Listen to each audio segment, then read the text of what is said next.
నమస్కారం ప్రజలారా, నేను మీ తలవారు తాతను గుర్తున్నా కదా. అయితే కానీ మరి ఈ ముచ్చట తెలిసిందా? అమ్మో తెలియవచ్చు, కొంతమంది తెలియవచ్చు, కొంతమంది ఇంకా తెలియకుండొచ్చు. ఏంది మరి ఆ ముచ్చట అంటే, ఆయన హనుమకొండలో మీటింగ్ పెట్టినట్టు రేవంత్ గారు. మరి హనుమకొండలో పెద్ద మీటింగ్ పెడితే మరి ఆ మీటింగ్లో ఏం జరిగింది?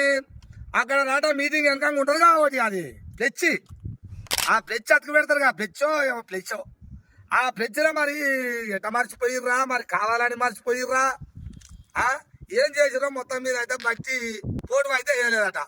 మరి వేయకపోతే వేయకపోయిన అట్లా ఉన్నా మంచిగానే ఉండు. తల్లి మీటింగ్ స్టార్ట్ అవుతుందిగా, ఇక అవుతుంది జరసేపు అనగా ఏం చేసిరట, ఆ ముఖం మందం కొట్టించుకొచ్చిరట. ముఖం మందం ఫ్లెచ్ కొట్టించుకొచ్చి ఓ బొమ్మకాడ అతకు పెట్టిరట బట్టి విక్రమార్కది. గీతం అవమానాలు అయ్యా రేవంత్ గారు అంటే మా ఈ రాష్ట్రంలో జరిగేటి ఇవేనా, మీరు చేసేది అదేనా?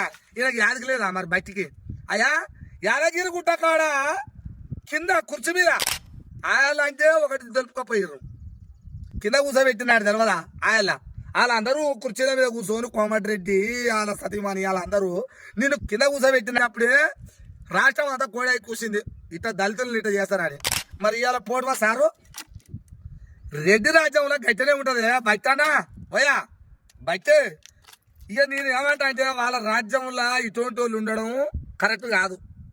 ఎందుకు ఇంకోటి చెప్పారా ముచ్చట, పోయిన రాజ్యంలో ఆయన ఉండగా ఉప ముఖ్యమంత్రి తాటికోట రాజే అని ఇన్ని ఇబ్బందులు పెట్టిర్రు రావులు కేశవారు. ఆయన ఇబ్బందులు పెట్టి ఆయన తీసి పాటంగారు. ఉప ముఖ్యమంత్రి గీడు ఉంటాడా? ఇటువంటి దళితుడు. కడియం అయిపోయిందా? కడియం పని అయిపోయింది, ఆయన తాటికోట పని ఆయన అయిపోయిందో. ఇప్పుడు ఇది రెండోసారి బట్టి అనేది యాదగిరి గుట్టలేమో ఆ పని కింద, ఇప్పుడేమో హన్మకొండలేమో మొత్తం హనుమం కావాలి నీకు. అయినా నీకెందుకు అవుతుంది? పేద పాచ నేను కట్టావు ఇట్లా కట్టా కానీ ఏమర్థమవుతుంది? మనసును చంపుకొని రాజ్యంలో ఉంటావు బట్టనా.